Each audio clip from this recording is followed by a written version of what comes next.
Assalamualaikum Bu Dewi. Waalaikumsalam Bu Ana. Apa kabar hari ini? Alhamdulillah baik Bu. Alhamdulillah. Oke, di sore hari yang agak sejuk ini ya Bu Dewi ya.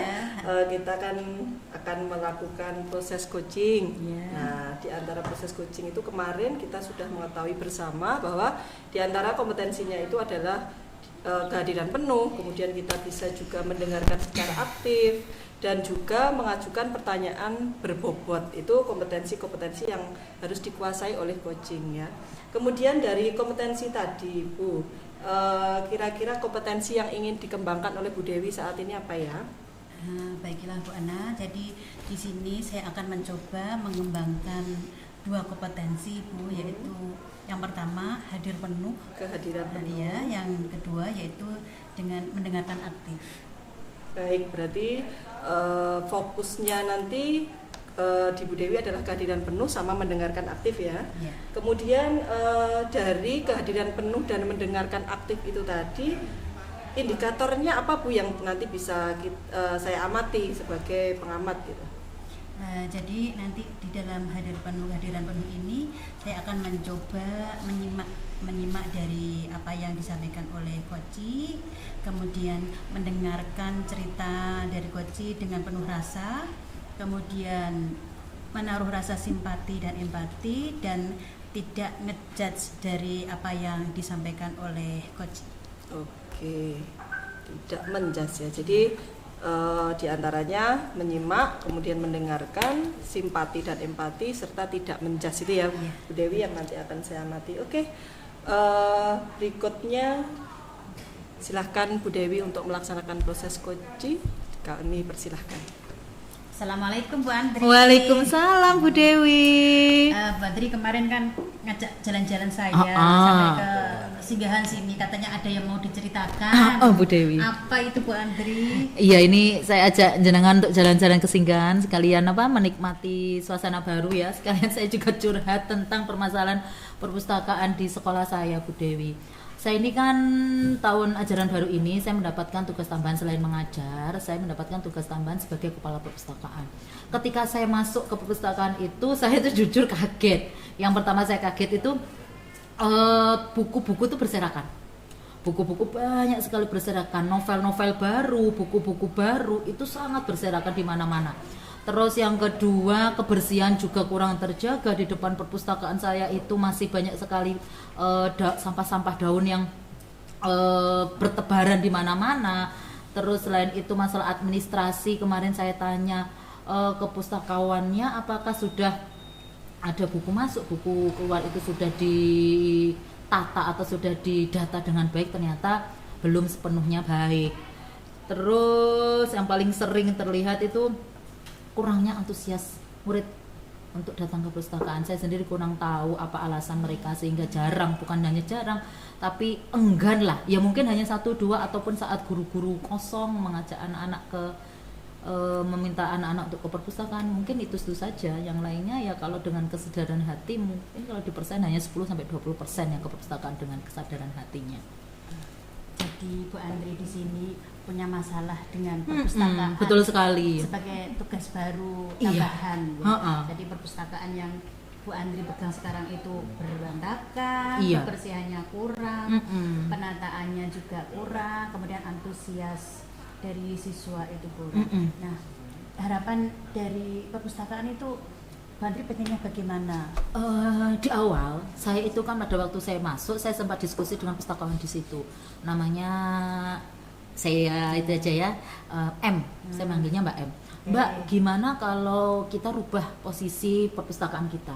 Kan perpustakaan SMA 4 itu kan tidak terlalu luas Bu. Jadi kalau memang salah penataan atau salah posisi buku ataupun meja, itu menurut saya nanti kesannya jadi kayak sumpek gitu. Jadi kemarin kita rubah saja dulu posisi bukunya, kita rubah dulu posisi penataan bukunya. Kan kursinya itu bukan kursi yang kotak-kotak gitu, tapi kursi kayak kursi, kalau Bu Dewi tahu kursi bank, antri bank lah, panjang dari lah.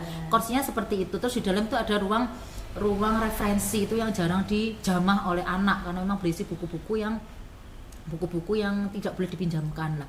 Pertama yang saya lakukan adalah ayo kita rubah suasana perpustakaan kita. Terus pustakawan saya, Bu, kalau saya sendiri itu tidak mungkin bisa karena memang merubah, mengganti, dan itu kan butuh tenaga laki-laki gitu loh. Kan kalau cuma saya dengan Mbak ini kan tenaga perempuan kan mungkin tidak bisa kita kerjakan, walaupun mungkin bisa tapi kan membutuhkan waktu yang lama karena memang tenaga perempuan tidak bisa dibandingkan dengan tenaga laki-laki. Mungkin hal yang pertama saya ingin lakukan adalah merubah itu suasana perpustakaan, kita plot bukunya berdasarkan kelas. Jadi nanti anak itu atau murid ketika mencari buku itu tidak kesusahan.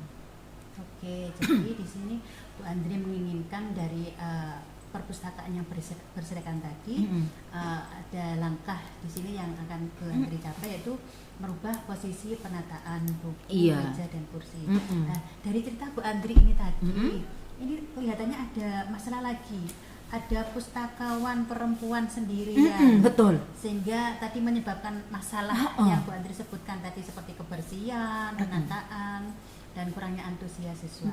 Kira-kira rencana Bu Andri apa dari masalah yang kedua yang muncul ini tentang pustakawan? Iya, ini kemarin tahun ajaran baru kan kelas 10 kan karena kurikulum merdeka, jadi kan kebijakan dari SMA 4 tidak diberlakukan LKS, sehingga ada buku baru, stok buku baru untuk kelas 10 lah. Ketika buku baru itu datang itu jauh sebelum saya masuk ke sana. Akhirnya tugas pertama saya harus mendistribusikan ini buku. Nah, pustakawan ini Mbak, gimana ini proses distribusinya? Dia ngomong kalau saya nggak sanggup, Bu. Saya nggak sanggup kalau harus mengelola, mendata, dan memberi nomor karena memang baru ya buku ini kalau tidak ada bantuan. Akhirnya terpaksa saya maju ke kepala sekolah untuk Pak Cito. Pada saat itu masih ke kepala sekolah yang lama yaitu Pak Sucito. Akhirnya beliau meminta bantuan, mengirimkan bantuan 2 anggota laki-laki TU di sana untuk membantu pustakawan saya ini. Sehingga alhamdulillah dalam waktu seminggu awal proses pembelajaran buku itu dapat dilaksanakan. Tetapi kan 2 bantuan ini kan tidak stay atau tidak menetap di perpustakaan, tapi kan 2 bantuan ini kan tugas utamanya adalah kebersihan. Jadi ketika saya mau meminta bantuan ke mereka saya juga mikir diizinkan nggak ketika tugasnya belum selesai dilaksanakan. Kadang-kadang mereka ini juga kuliah. Nah, jadi saya bingungnya tuh di situ. Seperti itu Bu Dewi. Jadi dari permasalahan pustakawan yang hanya 1 perempuan, di situ sesekali dapat bantuan. Iya, sekali saja. Ya, dari kepala sekolah dengan mengirimkan tugas kebersihan untuk menata buku, mendistribusikan buku, dan mendistribusikan buku untuk kelas 10, masih untuk kelas 10 yang baru, buku baru. Jadi ini untuk rencana yang permasalahan yang kedua. Di sini sudah ada rencana dari bantuan ke kepala sekolah. Iya, solusi sementara lah itu. Sementara. Kemudian dari permasalahan tadi yang disebutkan tadi ada tentang kebersihan. Kebersihan ini saya kalau dibilang saya itu salah satu perpus yang agak galak mungkin benar ya. Saya itu sering, karena saya sendiri sudah ketika saya dapat masukan dari Bapak Ibu guru, perpus kok gini, perpus kok kotor, banyak sampah berserakan. Akhirnya mau tidak mau saya harus negur pustakawan saya. Mbak, tolong ini dibersihkan. Mbak, tolong ini dirapikan. Ini kemarin ini karena memang penataan bukunya belum sempurna, sehingga masih ada beberapa novel-novel baru itu kan banyak novel-novel baru, requestan anak-anak, permintaan anak itu banyak, sehingga memang sudah tertata rapi, sudah dibersihkan, cuman masih ada bagian yang bukunya masih berserakan. Ini ketika saya tanya kenapa Mbak kok masih berserakan, ini bukan karena space-nya tidak ada. Lah, ketika kita kembali ke space-nya tidak ada, kembali ke sana, saya tidak bisa Bu kalau saya mengangkat buku-buku tersebut karena saya perempuan. Gimana kalau kita maju minta bantuan lah? Bantuan itu kan kembali lagi tadi ke sana. 2 orang ini tidak bisa selesai kerja kuliah, jadi tidak bisa dijaga. Nah gitu loh Bu, harus membantu perpustakaan. Makanya masalah solusinya ya itu masih kekurangan pegawai yang saat ini masih belum terpecahkan. Oh, berarti ini timbul masalah lagi ya? Karena 1 pegawai perempuan, berarti itu akhirnya menimbulkan banyak masalah. Iya, karena kan 1 perempuan harus menangani segitu banyaknya administrasi, kebersihan, penataan buku Kira-kira rencana Bu Andri apa ini untuk menanggulangi satu pegawai dan perempuan ini? Kira-kira rencana Bu Andri apa? Ada 3 sebenarnya saya rencananya. Yang pertama ini saya kemarin sempat ngobrol sama Mbak M ini. Gimana kalau kita membuat jadwal bergilir atau piket perpustakaan, Mbak? Jadi nanti kita rekrut, jadi kalau ada OSIS, kalau di PMR ada kader PMR, jadi mungkin nanti kita adakan kader perpustakaan yang anggotanya terdiri dari beberapa kelas atau per kelas nanti kita minta dua, jadi kan nanti ada jadwalnya, mungkin di hari Senin si A, si B, si C, di hari Selasa si D, si E, si F, jadi nanti diharapkan si pustakawan ini hanya konsentrasi ke proses peminjaman, proses administrasi, pengembalian, sedangkan proses penataan, proses pengaturan nanti mungkin bisa dibantu oleh kader perpus ini. Itu yang pertama. Yang kedua, otomatis mau tidak mau saya harus meminta penambahan pegawai, bukan pegawai, atau mungkin penambahan kru perpustakaan, terutama untuk laki-laki, karena memang saya rasa perlu sekali dan urgent sifatnya laki-laki ini. Nanti mungkin itu, tapi ini hubungannya dengan kepala sekolah ya, jadi kebijakan kepala sekolah. Untuk yang ketiga, permasalahan adalah yang kurangnya minat anak murid untuk masuk perpustakaan, mungkin nanti diadakan beberapa lomba. Kemarin saya sempat diskusi juga dengan Mbak M ini, gimana kalau kita adakan lomba? Lombanya apa Bu? Lomba mungkin membaca puisi, atau mungkin membuat puisi, atau mungkin lomba membuat cerpen, atau mungkin lomba menulis, yang nanti yang mengadakan adalah perpustakaan. Diharapkan nanti anak-anak jadi kayak punya keinginan, oh saya mau ikut lomba ini jadi saya harus banyak membaca buku perpustakaan. Itu harapan saya. Jadi itu rencana saya yang sampai saat ini belum, mungkin setelah PTS ini mungkin saya akan, kan musim PTS di SMA 4 lagi musim PTS, jadi tidak mungkin dilaksanakan kan, jadi mungkin setelah PTS sedikit demi sedikit akan berusaha untuk saya laksanakan. Jadi di sini kalau dari hasil pembicaraan kita, Bu Andri ini merencanakan 3 hal. Yang pertama, piket oleh kader perpustakaan terdiri dari anak-anak siswa ya, termasuk OSIS. Kemudian penambahan kru ini kaitannya dengan Bapak Kepala Sekolah. Ini tidak bisa memaksakan ya. Kemudian untuk mengatasi minat murid yang kurang itu dengan mengadakan lomba. Iya, mengadakan Kira-kira lomba. Ini setelah UTS gitu tadi ya rencananya. Rencananya setelah UTS, terutama yang ini piket kelas mungkin. Yang piket kelas. Kalau lomba ini kan lihat situasi dan kondisi juga kan, SMA 4 pulangnya sudah anak-anak itu kan sudah agak penuh sekali jadwalnya, jadi mungkin pada waktu senggang lihat situasi dan kondisi. Dari rentang 1 sampai 10 dari kondisi perpustakaan Bu Andri sekarang ini pada posisi berapa? 6. Kemudian setelah ketiga rencana Bu Andri yang Bu Andri rencanakan tadi, kira-kira harapan yang akan kita capai naik ke level berapa? Saya tidak muluk-muluk 10, 8 atau 9 lah. Saya tidak muluk-muluk 10 karena kan tidak mungkin ada satu yang sempurna, 8 atau 9 saja. Semoga berhasil ya Bu Andri. Terima kasih. Nanti di akhir semester kita lihat nanti kita curhat lagi, cerita-cerita lagi apakah kita rencana ketemu saya lagi ya di akhir semester untuk mengetahui perkembangan dari rencana yang Bu Andri ini. Bagus sekali, ada rencana-rencana yang hebat yang ada kaitannya berkolaborasi dengan siswa, dengan Bapak Kepala Sekolah di sini, bagus sekali. Terima kasih. Baiklah Bu Andri, semoga permasalahan Bu Andri dapat terselesaikan dengan baik dan semoga level dari perpustakaan yang Bu Andri inginkan bisa naik sampai level 9. Amin. Baiklah, saya akhiri pada coaching pada hari ini. Assalamualaikum warahmatullahi wabarakatuh. Waalaikumsalam warahmatullahi wabarakatuh.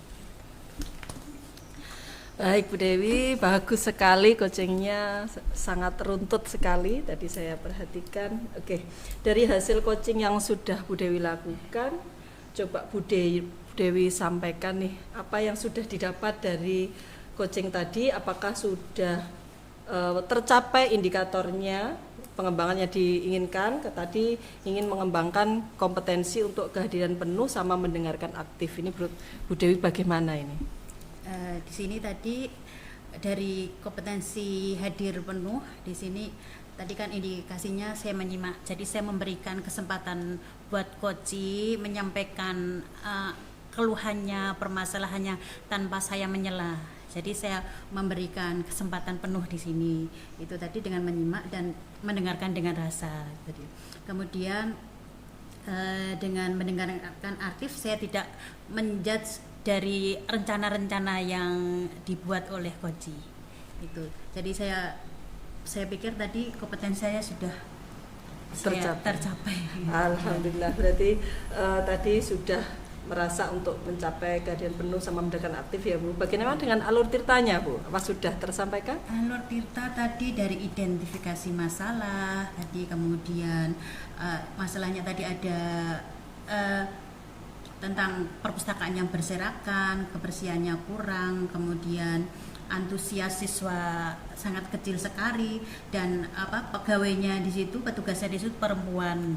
Itu dari identifikasi masalah sudah disampaikan. Kemudian rencana aksi tadi tujuan dulu ya, tujuan kita bertemu ini apa, tujuan, kemudian identifikasi masalah, kemudian rencana aksi tadi juga disampaikan. Ada 3 hal dari rencana aksi yang disampaikan oleh Koji, yaitu yang pertama dengan pembentukan kader perpustakaan yang akan berpiket bergiliran karena kurangnya tenaga. Kemudian penambahan kru, jadi mengusulkan ke kepala sekolah ya untuk penambahan kru perpustakaan. Dan yang ketiga untuk meningkatkan minat murid di perpustakaan tadi dengan cara lomba. Ya. Kemudian tanggung jawab di situ Koji akan melaksanakan rencana ini setelah PTS. Oke, ya. Bagus sekali Bu Dewi sudah melakukan proses coaching hari ini. Jadi apa yang telah Bu Dewi laksanakan, saya juga sudah beberapa mencatat hasil observasi. Memang apa yang disampaikan Bu Dewi tentang kompetensi dan juga alur tirta memang sudah, saya pun merasa sudah sangat terpenuhi sekali. Di antaranya tadi Bu Dewi menginginkan kompetensi kehadiran penuh sama mendengarkan aktif, fokus ke situ. Di mana indikatornya dari Bu Dewi adalah menyimak apa yang disampaikan. Tadi sudah sangat terlihat begitu antusiasnya Bu Dewi menyimak apa yang disampaikan oleh Koji, kemudian juga mendengarkan cerita dengan seksama, memberikan rasa empati, simpati, dan juga tidak menjudge. Itu sangat terlihat. Bahkan Bu Dewi bisa membuat suasana itu akhirnya bisa akrab, nyaman, sehingga Koji pun tidak merasa tertekan, mengalir gitu saja. Yang diceritakan oleh Koji itu sudah tersampaikan levelnya dengan bagus. Kemudian alur tirta yang Bu Dewi lakukan juga semuanya sudah tersampaikan semua, dari menyampaikan tujuan tadi bersama Koji, istilahnya sudah menyepakati bahwa kita itu mau membahas permasalahan tentang perpustakaan yang ada di sekolahnya Bu Andri gitu ya. Kemudian dari identifikasi masalah tadi disampaikan bahwa apa sih masalah di perpustakaan, Bu Andri sudah menyampaikan dengan bagus, dan Bu Dewi juga sudah menanyakan itu dengan baik sehingga muncul jawaban, diantaranya tadi masalah kebersihan, penataan buku, antusias murid yang kurang, dan juga tenaga yang kurang. Itu tadi ya yang tersampaikan masalah-masalahnya. Dan di identifikasi masalah juga Bu Dewi sudah menanyakan harapannya apa. Tadi sudah dijawab dengan Bu Andri yang ingin melakukan perbaikan di penataan ruang. Bu Dewi juga sudah melakukan rencana aksi, mencoba untuk menggali bagaimana rencana aksi yang dilakukan oleh Bu Andri juga sudah dilakukan dengan baik. Kemudian menarik tanggung jawab pun sudah dilakukan dengan baik. Bahkan tadi sudah menentukan kapan ini bisa dilakukan. Oke, luar biasa sekali Bu Dewi hari ini di proses coachingnya. Kira-kira nih ke depan Bu Dewi ingin mengembangkan kompetensi yang mana lagi? Karena dari kompetensi itu yang tadi saya coba adalah 2 hal, mendengarkan aktif dan hadir penuh. Jadi untuk kedepannya saya akan mengembangkan potensi saya di pertanyaan berbobot. Bagus, oke. Jadi ketiganya nanti akan tersampaikan ya Bu, terlatih oleh kemampuan coachingnya. Oke, di pertemuan nantinya semoga kita bisa berjumpa lagi untuk melihat perkembangan itu ya. Terima kasih Bu Dewi atas kesempatannya, waktunya sore hari ini dengan Bu Dewi melakukan proses coaching bersama Bu Andri. Semoga kita bisa melalui hari ini dengan lebih baik ya. Assalamualaikum warahmatullahi wabarakatuh. Waalaikumsalam warahmatullahi wabarakatuh.